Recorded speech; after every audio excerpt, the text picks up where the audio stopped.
Good morning. This is another episode of the Unpublic with Citizen Stewart. And today we have Jason B. Allen. Jason is an educator, an activist, a leader, a voice, I should say that too, on multiple platforms, writes, and he does writing on Atlanta, a blog in Atlanta, which obviously is around education, but also social justice issues. One of the recent things that Jason wrote was around bringing social justice into the classroom. And I wanted to talk about that because there is a national conversation about whether or not teachers should be activists, whether or not they should bring social justice teachings into the classroom. There's even some discussion about how it would be better if teachers just kept their politics out of the classroom and just teach. And it feels a little bit like when the Fox News host said to LeBron James, just shut up and dribble. Right. Right. So, Jason, welcome and good morning, brother. Hey, good morning, brother. I'm so honored to be on the show today and, shed some light on this conversation around what teachers should be doing. I find it so ironic that people would rather teachers sit in a chair and babysit children instead of actually helping to liberate and educate and empower them to be their best selves. So I definitely am excited about getting into this conversation. Well, I want to start out at the outset. We just discussed before we came live the fact that COVID is creating a new reality, and I don't think we should have discussions where we don't honor the fact that our people are still struggling. We have people passing away. We have people becoming ancestors ahead of their time for different reasons. And we always want to make space for our ancestors, for the truth about our existence, and to bring it into the room in whatever discussion that we're having so that it's real. Yeah. So I would just open up this space in the beginning here, basically to say we should honor our ancestors. We should honor those who are becoming ancestors before their time. And we should walk every day with that in our heart, right? Yes, most definitely. That actually is the inspiration behind my wall that's behind me. It grew from a couple of pictures that I had in my classroom. And when we shut down around this time last year, we had to be innovative, right? And how we were reaching children and, definitely uplifting our ancestors and the work that they do and have done.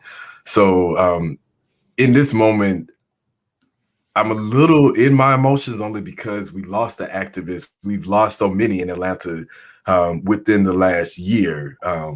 Several killed, of course, because their liberation was really setting Black people free. But Brother Haron passed last evening. He started the street rumors here in Atlanta. He was for the people. When I was an administrator in Atlanta Public Schools, I had this crazy notion to get single Black dads, retired Black male teachers, and other brothers in the community to walk our children to school so they didn't have to pass prostitutes and, gangs and all of this hoopla that happens on corners of our streets that would take them out of the school. And so this brother had been doing the work, and he showed up with the group of brothers and was like, listen, we've been trying to get the schools on board for years with doing this. So we definitely are here to, be engaged and support your mission and making sure that these children are getting to school on time and safe. And so that's a pillar and giant in our community that definitely would be missed.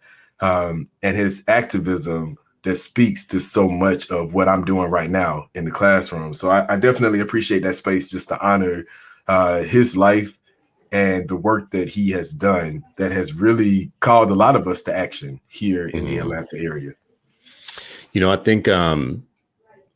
think it's so important that we acknowledge the fact that each of us that are in any way engaged in education and upbringing the youth, that some of us carry our stories with us and our ancestors with us into the job, and some of us don't.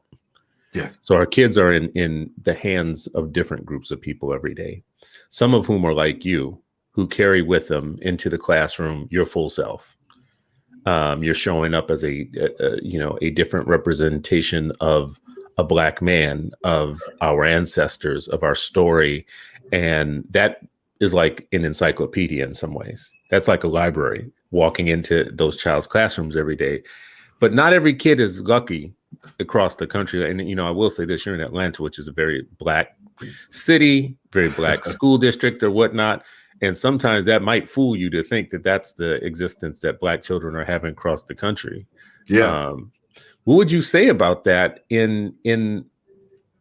for the rest of the country who don't have kids walking in every day, and meanwhile their teachers are being told, don't do social justice stuff, don't do race or politics or any of that? Well, I would be remiss if I said this. Being in Atlanta, we're still advocating for equity in a school district that is serving predominantly Black and brown children, and that has Black leadership in the city council, on the school board, in the city. And so imagine in Atlanta, if we're still advocating for equity, then what's happening in Albany? What's happening in Barlow County? What's happening in areas where Black children don't have anyone who looks like them standing before them and truly advocating for them to get better educational access? And so when I think about this conversation, Chris, I have to go back to last year. And I want to share this story because I know the focus is on social justice in the classroom, and I share my experience, but this is how it started. Christina Guillen, I say one of the best educational leaders of this time, over the years saw what was happening in Georgia. And we've talked about the school to prison pipeline and dismantling it. And this sister said, you know what? I'm going to create a school that allows Black and brown children to be their full selves, where they're not attacked by biased policies. And most importantly, they're not pushed out of school. And so Seven Pillars Career Academy is founded on the principles of Kwanzaa, and it is the first and only non-suspension school in Georgia. Now, I came to Seven Pillars as a special education teacher, and going to professional developments and being in different settings, of course, being a teacher and an activist, I wasn't going to keep my mouth closed. And so I got into a bit of a war with the state, which began to attack my certification, because they were like, if this brother is going to keep calling us out about us poorly educating Black and brown children in special education programs, we've got to get him out of public schools. And this is what happens to Black and brown teachers that lift their voices against the wrongs that are happening to our kids. And so when I think about activism and I think about teachers and the positions that we're placed in, you sign a contract and you're silenced. You need to take care of your family, your parents, your children, your spouse, and you're not able to do that if you don't have a job. And so teachers are faced with, you're either silent and you're going to suffer with these children who we know we aren't educating well, or you're going to be bold enough to lift your voice, and you may have to sacrifice and lose a lot. And so in sharing all of this, I lost my certificate and ended up having to go back to school full time, which did what the state wanted and took me out of the classroom.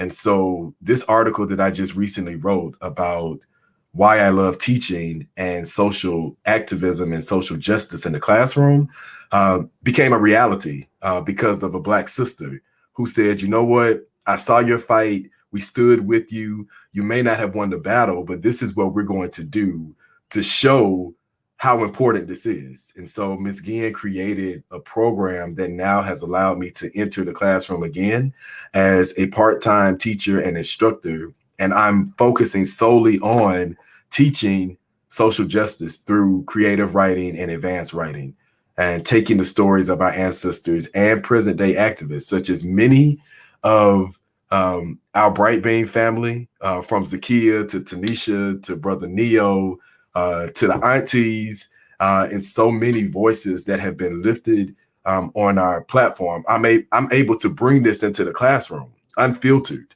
and not restricted in a way where my students are now out at rallies with me and protest, and their parents are engaged, and we're writing to our legislators, and we're having conversations with elected officials around policy. So much so, my student Javon, who was on our podcast, the youngest person ever to be on a podcast, 12 years old, and was speaking about what Black and brown children really want to see in schools. And so, Chris, I really appreciate this conversation because too often we aren't hearing from teachers, and we definitely aren't hearing from students that really want to see change in this time of the pandemic that we really aren't seeing a lot of.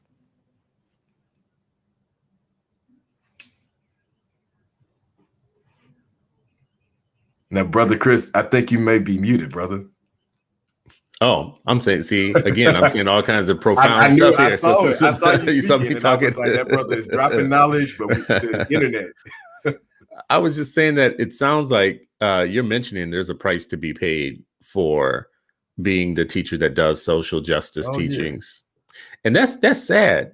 That's sad that that's still like a reality in this post George Floyd era, where all the corporations and companies and everybody else have put out kind of Black Lives Matter statements, and we're in a new era. It seems a little weird that teachers would still be under pressure to not be radical in any way, shape, or form. Well, it's the liberation of the mind, right? So the systems in America confine us to a certain degree. And when it comes to education, we were talking about this on the other day. I believe it was Zakia and Tanisha. And, I was mentioning in the comments about how we continue to fight for a system that still isn't even halfway, not even 25% equitable. And they're not trying to make it equitable. And so one of the things that I learned in, the sacrifice of allowing the state to, snatch my certificate away from me because I just was not going to stand by and allow Black children and brown children not to be served well in public schools. It starts in the training programs. And this is one of the things that I have been working with Profound Gentlemen on with the teacher pipeline, right? So, Chris, one of the things I learned in Georgia is that Georgia saved the nation. I love having this conversation with Zakia. We saved the nation, right? But what did that gain us? Because we still have a Republican governor who a lot of people, and maybe this, connects to other states. Our Republican governor, he appoints this committee, right, of people that set the professional standards for educators. And then you have the person leading education in the state who is oftentimes aligned with the governor. And so we can't really make change in the education system if we can't change the pipeline of how teachers are being trained. And it's not happening at all in these training programs of how to effectively reach Black and brown children, and even how to incorporate. I'm gonna share this. I like to share resources, right? So this book, Staying in Charge, is by Demario Harmon Fort, and he's a brother and profound gentleman that has written Stay in Charge, which is a part of Speak Light. And he created this organization because with only 2% of male educators in the nation, we also have to look at the lower percentage of Black males who are social workers, who are graduation coaches, who are behavior specialists, who are counselors. And so he created this book to really help our schools and our teachers reach Black and brown children in particular, because there is not enough training in the school systems that are effectively reaching our children so that we get different results. And so I learned that last year in challenging the state and taking a step back and saying, okay, this happened. How did this happen? Why did this happen? And what can be done to make changes around that? One of the things that I've said often in these discussions is that the most ironic thing about public schools is that the one thing that you don't learn about while you're in K-12 education is that the real history of K-12 education. Like the institution that you're actually in that is forming you doesn't teach you about itself, doesn't teach you where it came from, how it progressed and how it grew over time, how your portion of it was not always a good portion of it and still isn't. So it would seem weird that an educative, educational institution that the primary goal is to educate people would tell you about itself first. Like, this is how education works, and this is how It's the school district works. brother, but it's modeled now. I'm very racy. I don't know if you've seen the podcast, but I'm very racy, and so I always The challenge. podcast, we should tell people we're talking about Talking the Real Shit, which is a podcast. So the title alone should tell you what the Oh yeah, content would be, right? Yeah. So and we I'm good with challenge, it. right? We're like Red Table Talk meets the Breakfast Club, centered around education, and Right. I always bring in the impact of the Black church because it did the same thing. The Black church, actually, when we think about the creation of HBCUs and the connection to the Black church was where a lot of it, whether it was, a mosque, whether it was a fellowship, whether it was in someone's living room or even in their garage, people were gathering to worship, but they also were learning and they were being educated. And we did not connect the dots to where Master and them, they gave us this book. I always ask this question: are we even in the same edition of the Bible? Like, are they in edition 5 and we're in 78? Like, we don't know because we don't talk about that history. And a lot of our grammar schools started in churches.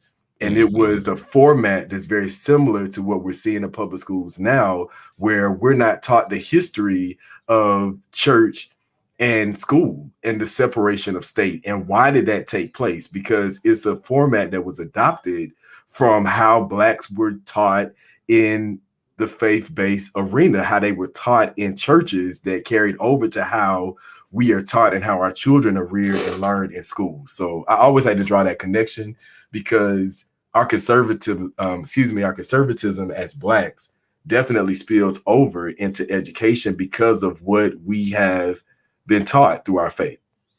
Well, I will say this: as a Black Christian, there is a big difference between the Black church and the white church.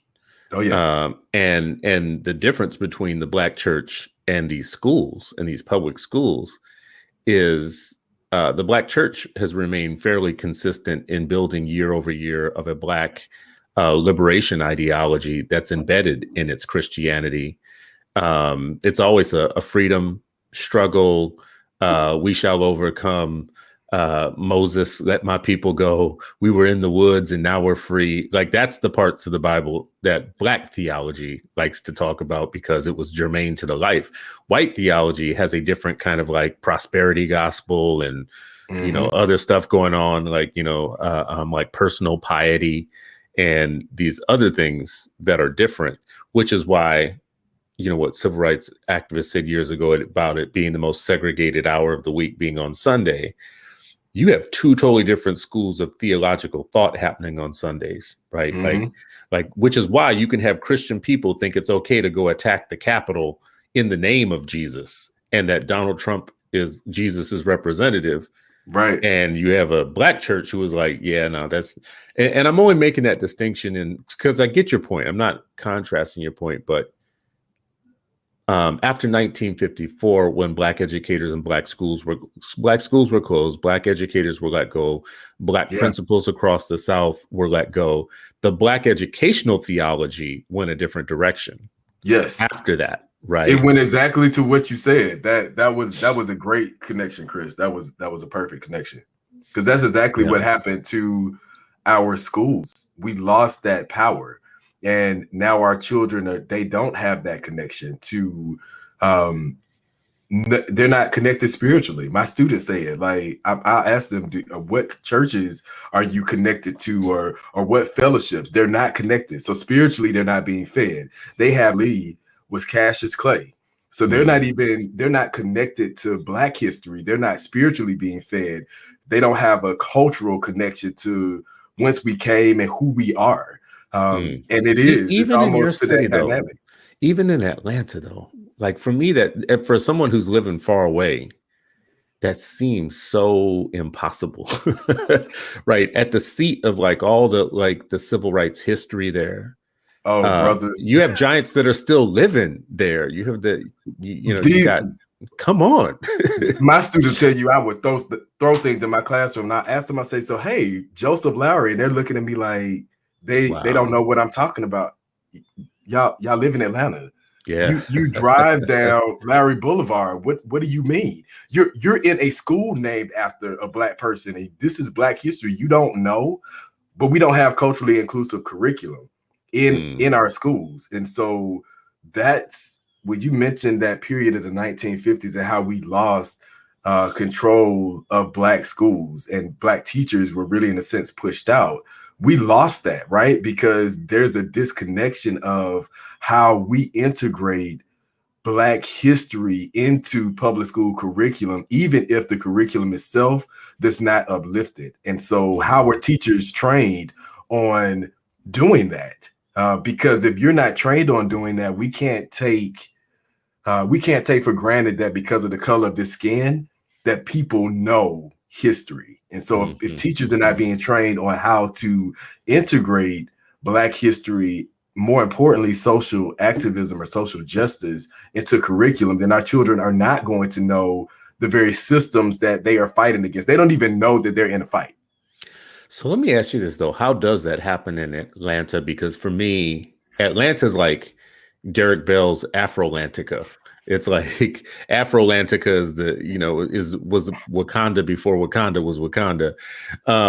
But you have the milestones, you have the physical markers, the actual church, you have the actual places where Dr. Martin Luther King was, you have all this long-term history of the mayors of that city who did groundbreaking things. So it's all in the ether. Now, if I was an evil genius and I was against Black people, I would have to devise a way that Black children could grow up in that culture rich of an environment and still not know their culture, know their history. So help me out. Where's the evil genius? Because if I was an evil genius trying to make this happen, help me out, man. I don't understand. So I would definitely say, Chris, that Atlanta is smoke and mirrors. It's not what people think. T.I. will be on national TV and it's the Black Mecca and we are Wakanda. And in our minds, we would like to believe that Atlanta is Wakanda and we would like to believe that it's this Black Mecca. But how can we be when we are failing large numbers of Black and brown children in our school district, when this Black elite and privileged class has taken on these positions of power but have no power? Because I go back through Atlanta history, the Atlanta murdered and missing children, which was an attack on Black boys. It was an attack on the Black family. They raped, molested, and murdered these Black boys, and it was allowed. We had Black leaders, the first Black police chief, the first Black mayor when this happened. And in order for them to keep their power, they were silenced and they remained silent. And then in the late 90s, we had another huge scandal with Black preachers that were molesting and raping and taking advantage of Black children, in particular Black boys. And we covered it up in Atlanta. We failed our children again. Then in the next decade, it was the Atlanta cheating scandal, the largest scandal in the nation, where you have Black mayors, you have ambassadors who were international that were Black. You have all this Black power, all this Black leader, but what does Black power equate to when the very people that we say that we are serving are dying in larger numbers?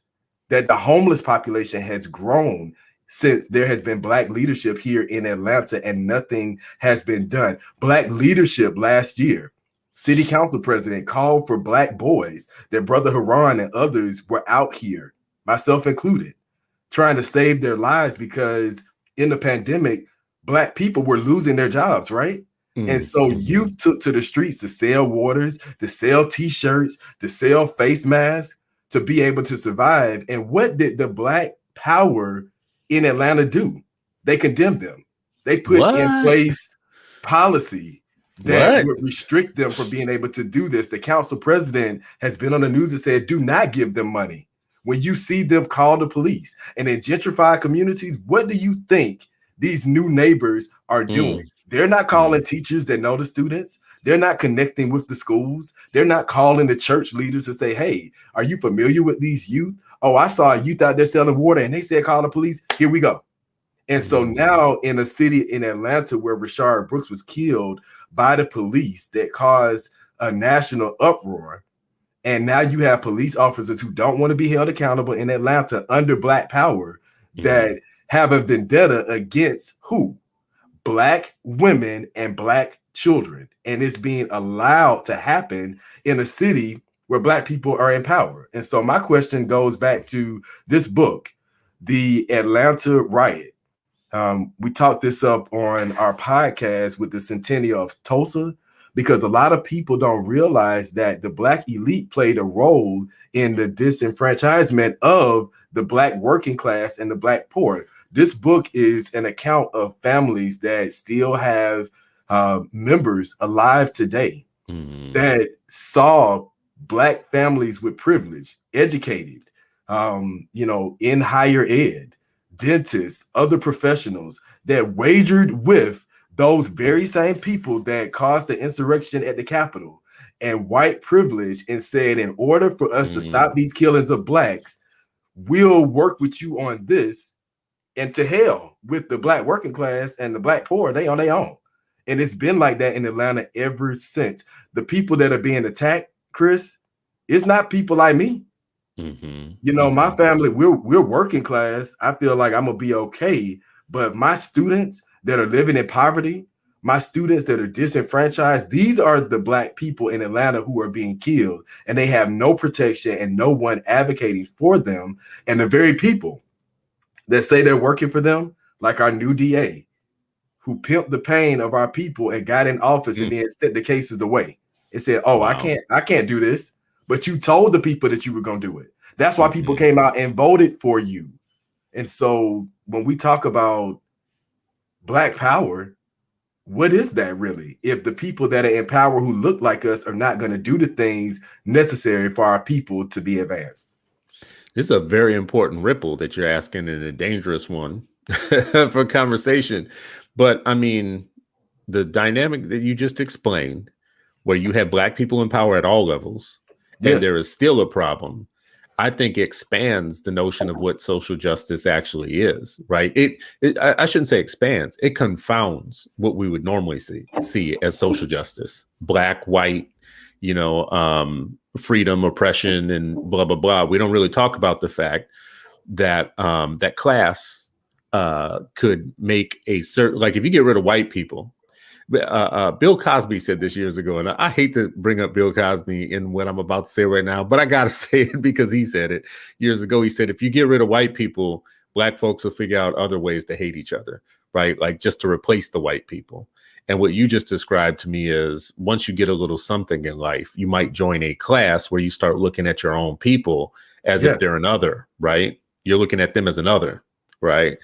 When you were talking about all of that, the cheating scandal stuck out to me because I remember following that very closely. As a matter of Oh fact, I yeah. wrote about it and dug in on it. And when they did an analysis of who was hurt by it and how long the hurt would go on, it was a generation. So they did a study of who was most hurt by that and how long did the hurt last. And it was the people that you named, working class and underclass students, who for the foreseeable future there was a need to put money into restoring them that they had lost so much in that time period, right? Yes. And this testimony of your teachers in that city in the courtroom couldn't have been more bougie. It couldn't have been more looking down the nose at those kids. There were people who literally said, teachers who literally said, I can't plead guilty to this because it'll invalidate my PhD. It'll make my credentials worthless for future earnings. Not that I didn't do it, just I can't admit that I did it. And that's what made the judge so mad. Like I saw tape of him going light on the people who just agreed to it, just said, like, listen, you caught me, I'm sorry, whatever. He went light on them. The ones that went to jail, I saw him go off in the courtroom, and it was mostly because they just wouldn't own up. One of them who did own up to it was the one who was on record saying to one teacher to another, Black, I had to give your kids the answers because they dumb as hell. Right. And that was on record. I will never forget those words of Yeah. one educator talking to another educator about Black children. Black teacher talking about Black children. And it was just part of the culture. I couldn't get my Yeah. mind around it. It's the culture, Chris. I was in Atlanta public schools during that time and I was teaching. And, there was definitely a division of class, even amongst the Black and brown educators. You know, it was, I don't want to be in the Title I schools. I don't want to be in the schools in the Douglas cluster or in the Washington cluster or in South Atlanta because that's where the poor Blacks are.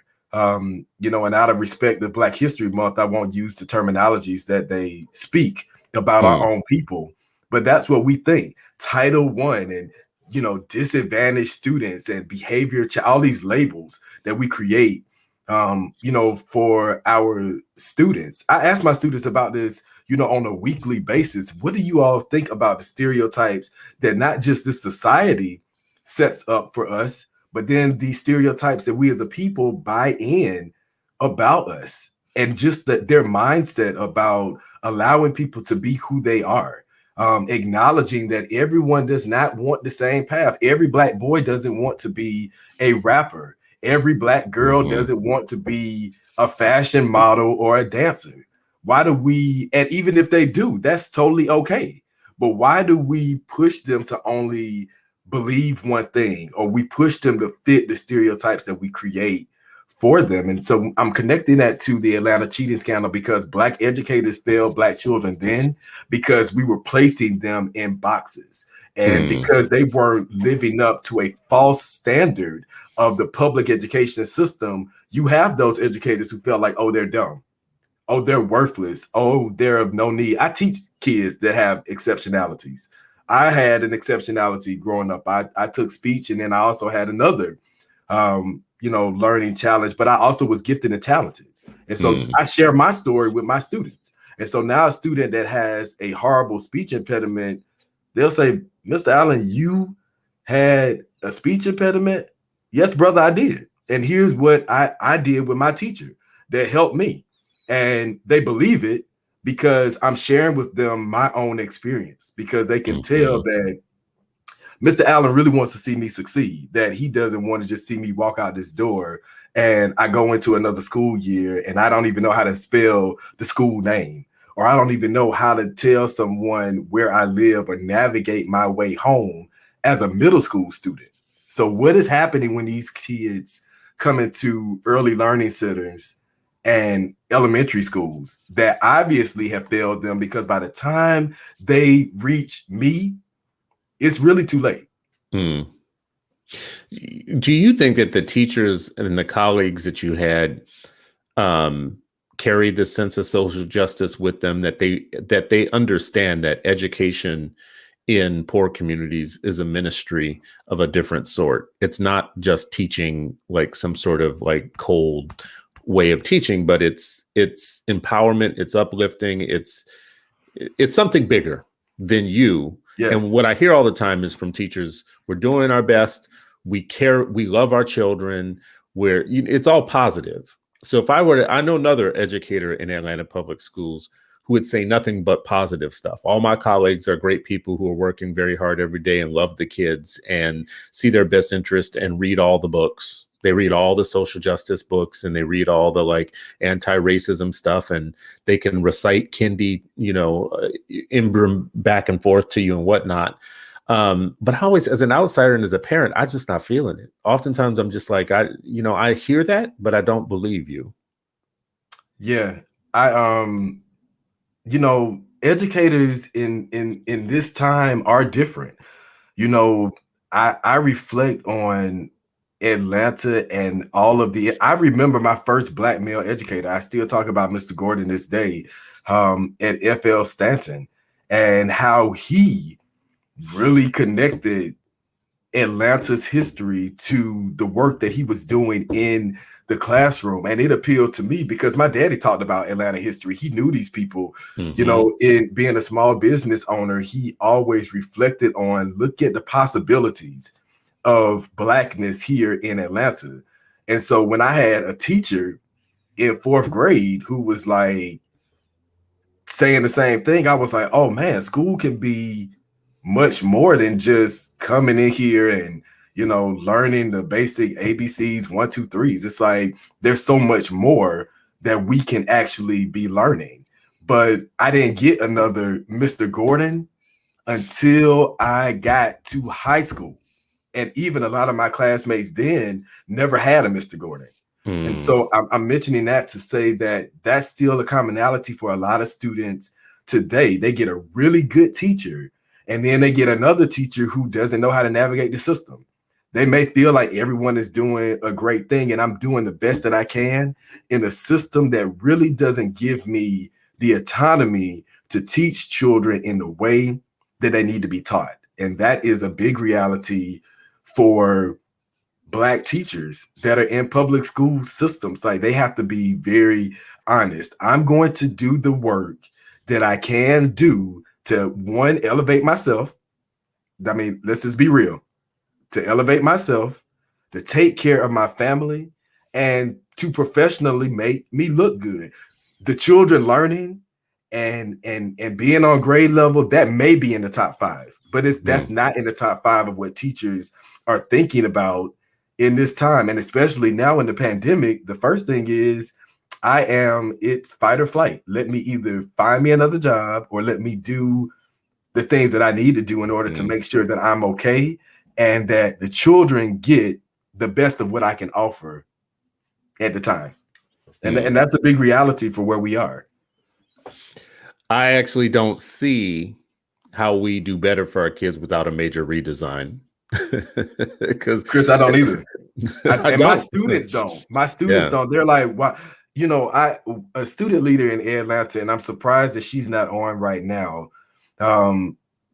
She asked this question to her school board members through the platform that Atlanta created. Why are we in a rush to send children back to school when we had one of the largest suspension rates in the state, and we had a mediocre graduation? Oh, Aisha just said in the thing, I'm here. She knew I was talking about. But we aren't even graduating, you know, students on time. We're not even helping students that are working. So, I mean, shout out to Aisha, who is tuned in. She wrote a powerful article that's on Atlanta, so you all can check it out, atlanta.org, around workforce development. And that's one of our calls to action, right? It came from students.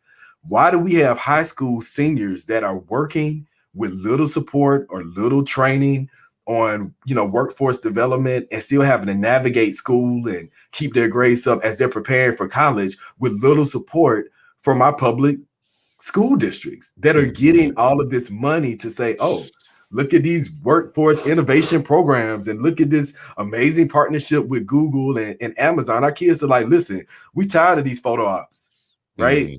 And all this praise about these grants. Where is the money?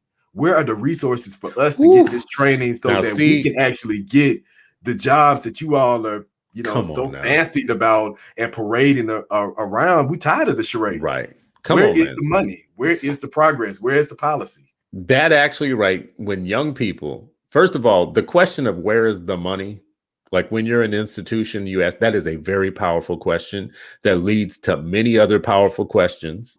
So I can't think of a more powerful thing to do. If you are a teacher, a community member, a parent, a student, as a former school board member, I will say this much: asking the question about where is the money is a very important question that leads you to all kinds of great answers. Like, we'll tell you, it'll lead you to understanding why you're not getting what you should be getting out of that system. But when a young person asks that question, like that's some next level, like advocacy, because it is your system, young person. I'm telling you right now, if you are in these systems, they only exist because you exist, right? All these salaries, all of these people with titles and credentials and professions who are buying houses in the suburbs, they are doing it on your back. They are living off of your misery, right? And if they are saying you are dumb as hell privately in the teacher's lounge, or showing contempt for your potential and your brilliance and your abilities, then it is incumbent upon you for the handful of people in your life, teachers who will tell you the truth about your existence, to act to free yourself, because you're in a system that's not going to teach you about it. It's not going to teach you about what they do to you. You are really, like, Black children are being processed by schools, processed like meat, right? Like you come in the door and you have 12 years of per pupil allotted to you, and they're stripping you of that and pushing you out into the world like a sausage, like a hot dog, one generation after another, artificial meat, just pushing you through and separating from you like wheat from chaff your money. That's why I say Black children are the new cotton. That's why I say, because school systems are harvesting Black children for their per pupil income, and a whole bunch of people are living off that plantation, right? And then social workers, doctors, counselors, teachers, coaches, instructional coaches, people with contracts, businesses, whatever. And you're the product. Yeah. Young person listening to me right now, you are the product. Education should be the product. A school should be putting out education, but but you are the product as the Black child. They're processing you, and the process is to separate you from your per pupil income, so all these middle class people can live, and they can live well, and then show disdain. Now, I don't know if you think that's too harsh of criticism. That's so spot on. That's spot on. I'm looking at the comments too. From people who are chiming in. So just shout out to Atlanta. I see some of my former co-workers from Atlanta that are commenting as well, and then some of these student leaders. And this is so important because, one of our other leaders asked a question around SROs, which are resource officers in schools. Mm-hmm. And one point that Aisha made in Gwinnett County, where she's a high school senior, is that we have all this money. I was dropping knowledge on them. I said, y'all, listen, this is what, shout out to Aaron Fernandez, who was my principal in Atlanta Public Schools when I taught at Bunch Middle School. And he said, if you really want to make change, you have to follow the money. He was like, follow the money and teach the children. And I have been doing that in my career, following the money and teaching the children to do the same thing. Because when your parents are trying to figure out, well, why is my child not making progress? And if my child has a plan, whether it's an IEP, whether it's a 504, whether it's in a teacher parent conference and we set up goals that we're going to accomplish for this child, why is it not moving the way it should if we come out with these elaborate plans? And that's what we continue to do, is create these elaborate plans and not send the money where it needs to go. And so the Atlanta Student Coalition members, after researching their school districts, $2 million, $3.8 million set aside for school resource officers in the pandemic, when we're not even in face-to-face learning. And then you have kids that don't have devices to get online to learn, or you have exceptional learn. Yes, still today in Atlanta, in the metro Atlanta area, there are still not 500,000 families now, but still over 450,000 families in the state of Georgia who don't have internet access. And it became worse after the election because it was a definite attack on people of color. And so now even more of our children are disenfranchised, which has elevated the conversation of, well, let's return to face-to-face learning. Well, the students are like, face-to-face learning? So you want me to go back into a crowded public schools when you all weren't even paying the bus drivers that are still on strike, that you weren't paying the custodians who were keeping the building clean, and they were already struggling to do that. So now we want to send Black and brown children into unclean classrooms with teachers who are frustrated, some who don't want to teach, others who are fearing for their lives, and others who feel confined to break the mold of what is being set in public schools, to say, listen, I'm going to elevate and teach you regardless of what they're saying, the things that you need to know. And so these are all things that students are saying on their platforms and using their voices to speak out against, because everyone is at the table, Chris, except for our students. Yeah, I feel like the idea that people have a fear that teachers bring social justice in the classroom is that they feel like they're going to be bringing their own opinions, indoctrinating kids into a specific way of thinking. But when it comes down to teaching kids how to advocate for themselves, no matter where they are, that's a different story, Yeah, right? Like, that's so good. I get the fear of, like, bringing social justice into the classroom means you might have some woke 25-year-old in Chicago who read some stuff over the weekend, and she comes in and tries to present a lesson to her kids.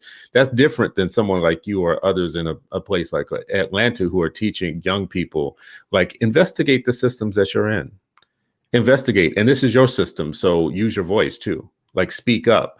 Um, do you feel like still, though, that there's pushback from parents or from people in the public who, even with that definition, are like, I don't think that you Oh should yeah, be teaching kids this stuff? definitely. And I think that it takes, school leaders like Ms. Guillen, and that's the freedom that we have in independent schools, whether they're, Mm, non-traditional charters, magnets, homeschool programs, independent, learning pods. You have that autonomy. I remember Ms. Guillen frequently saying, we have students that identify with different religious beliefs, who identify as LGBTQ, who identify as X, Y, or Z. And so we have an obligation to respect them, to empower them, and most importantly, to educate them. And that at the end of the day is what we have to do as educators. And in teaching my students about social justice and activism, I have a whole row of books that is going down my wall. And these are books that I take time to read because, again, we don't have curriculum that reflects these things. And then I challenge my students and their parents. And I use this as a strategy. And I want to make sure I weave in the connection with parents to your question, because parents have to be on board. mm, And, mhm, shout out to Dr. Hill. I'm calling out my former educators, who are Black males who I learned and did this work. Dr. Hill was all about community engagement. I would never forget him standing on the top of our school and watching around the community, seeing where we trying to hide out at, who wasn't getting on the bus, who was at the MARTA station still hanging out, trying not to come to school, because he was that intentional about making sure that we were learning. And so how do we get educators like this, educational leaders like Ms. Guillen, who are willing to challenge the status quo and say, mm, listen, activism is important to our children and this next generation, changing the things that must happen so that we don't have another insurrection that is allowed. And that, to be quite honest, Chris, that is celebrated in the face of Black and brown children who just last year were in the streets marching mm, for social justice and for Black Lives Matter and for voting rights. And to see this happen at the Capitol in our face, it's like, what are we doing wrong to reach this next generation? Well, it starts with teaching the minds of Black children and brown children and mixed race children and white children and Asian, et cetera, and so forth. And so that's what I would say in regards to the connection. Parents who want to see change are going to be on board. Parents who don't know, may be a little bit apprehensive, but again, it goes back to that engagement, Chris. I have not come across a parent yet today that has said, I don't want my child mm, exposed to the knowledge that you're dropping, because mhm, I know that I have to reach them as well as the community. So let me take it a step further, that real teachers who are serious about this, we know that I can't just reach the child. I have to reach the parent, but I got to reach the family too, because mhm, I realized that mom and dad may be getting ready to separate, or dad's mom may be getting ready to pass away, and there's a transition happening in the family. So now I got to reach the child, I got to reach the parents, I have to reach the family, and then I have to reach the community, because I understand, as Brother Haran would say, that the community has an influence too. And so now, mhm. as a teacher, I'm doing my lesson with the student, but I have to find an innovative way to reel in the parents and the community, because the same language that I'm speaking in front of these kids during our daily lessons in the classroom, I need someone in the community and someone in the household that is also reflecting that same message. I think is so important about that point. I've been introduced to a new word recently. I don't know if you know this, Jason. You probably don't. I'm in a college program right now, and one of my professors has written a lot of work around African-centered education. Has written a lot of it, and a lot of it very unique because he writes it from a bisexual Black male standpoint. So I'm being introduced to a lot of like research I hadn't seen before or whatever. But in one of the things that he sent me, there was this word in there, and I was like, I have never heard of this word before, and it was andragogy. And I was like, what is andragogy? So I had to like dig deeper because there was a definition in there. And it's very simple. Actually, when we talk about pedagogy, pedagogy is about children. Peda is about children. Andragogy is the exact same thing about teaching adults. So when you were just talking about parents, when I first saw andragogy, I thought, what is our andragogy around education activism? What are we teaching parents? Are we doing it in a methodical way? Do we have a method for doing it? Are we putting as much thinking about the way that we engage and teach parents and adults as we do with their children? That's good. And I feel like this might be something of a missing link because we have so many people trying to organize parents without having an andragogy. We have so many people trying to put T-shirts on them without having an andragogy. We have so many people like trying to say, I represent parents without any type of like, if you have a parent in your stable that is working with you for a year or longer, and they aren't self-sufficient as an activist after a year being with you, I think your andragogy is probably weak, like real weak sauce. So I want to dig deeper on this over time because I really believe that like I hate introducing a fancy word. It resonated with me that pedagogy is something we talk about all the time, but we don't talk about how you teach adults. And that discussion lives within adult basic education, which is very niche. It's very niche. This is Chris. You're so spot on. I went through Dr. Karen Mapp's family and community engagement program at Harvard to get certified in that, and it was such amazing work because I was able to come back to Atlanta and help build the current family engagement department that they aren't following the blueprint for, may I add. Andragogy is so important because teaching is ongoing, and that is the common denominator right there. We have these conversations at the Atlanta Student Coalition. You know, I've created a space to be able to train and work with and educate students on the importance of lifting their voices to things that they know are not socially and civically, politically correct or right for people that look like us. But who's doing this for parents? It's one thing to get parents engaged at school board meetings, but if parents don't know how the system is operating, then what are we really doing? And I wanted to draw on that analogy and that example because I know for a fact, as a former district administrator, that these public school districts are not investing in family engagement. Well, why?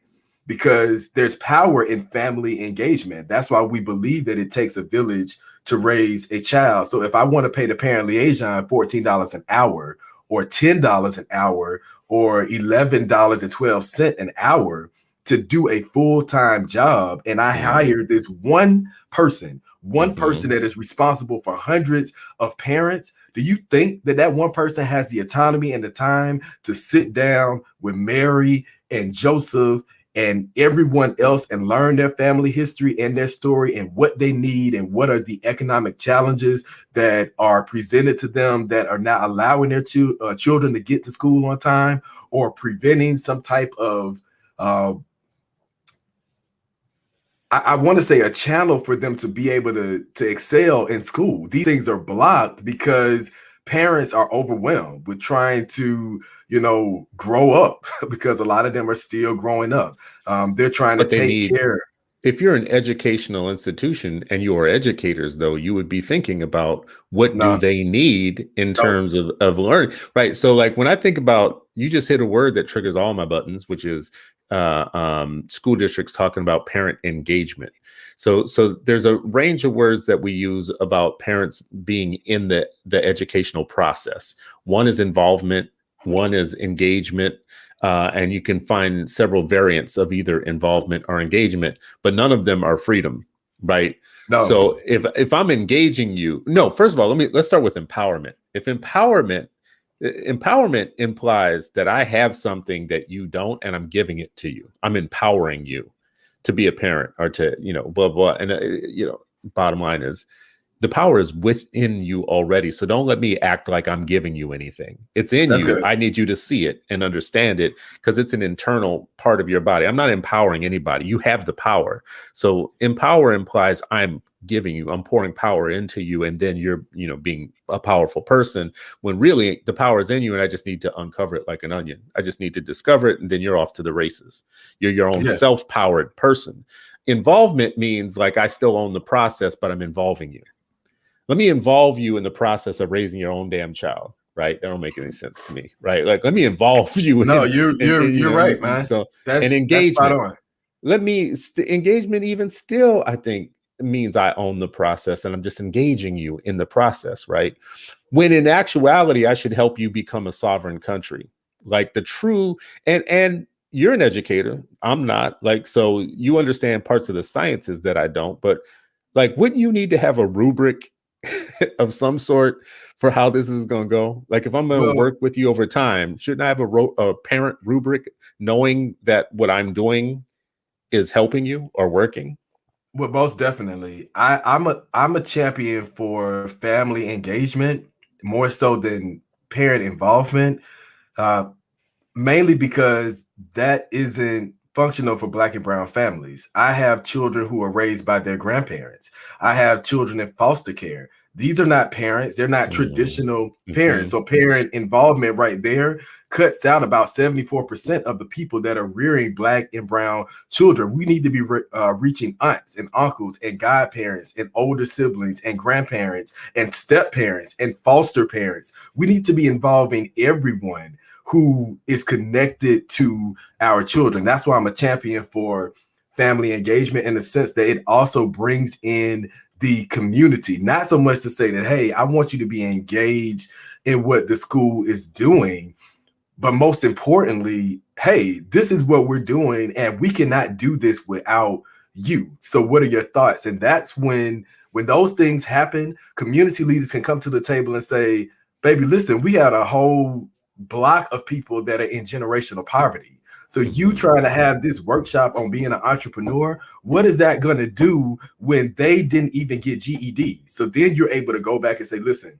I need to rework this program, because if I have money set aside to, build entrepreneurs, but we need to be building a workforce here, then I need to rechannel those funds. But see, that happens when we're engaged with community leaders and with parents and with retired teachers and with other persons in the family to say that, oh, these are missing links. So now how can we as a community, as a family, be engaged to bring these resources to the table? But that can't happen, right? If school districts are not invested in family engagement, if they don't have but one person in the school that is organizing and driving parents. And I can tell you right now, from being a district administrator leading family engagement, from being a parent liaison in the school, from running after school programs, that is the last thing on the minds of a teacher or a paraprofessional who, quite frankly, in a lot of districts are already overworked.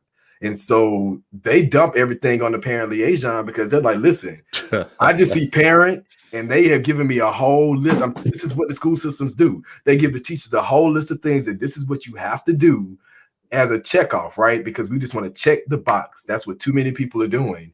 And it goes to this one person. It is never done with fidelity because it's intentionally designed to be that way. So when you have school districts like Clayton County, with 7 Pillars sits, and they are driving family engagement, now you have a district that says, listen, the majority of our parents, our educators, our community leaders have said that we want to do virtual learning. That is what's going to help our communities get back in place. We're able to partner with the community as they're rebuilding, changing their structures. Churches are changing how they're operating in Clayton County. Black-owned and small businesses are changing how they're operating, and they have the time to do that with the school system without high numbers of COVID cases, right? but they listened to student leaders that came from Seven Pillars, or like Aisha and Gwinnett, that were empowered, that were encouraged, that were motivated to lift their voices and say, hey, this is what we want to see. What are you guys going to do to work together as adults to get us what we need? Yeah.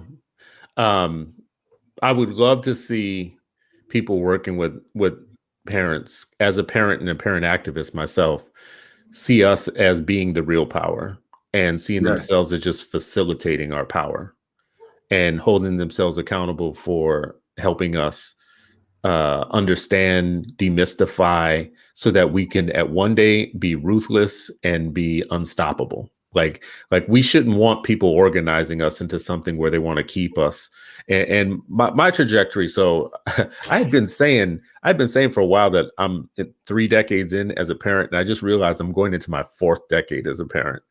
My first decade as a parent, I was very I didn't know much, and I was insecure about what I knew and my position, and I let professional people push me around all the time because I felt like they were the experts and they knew everything.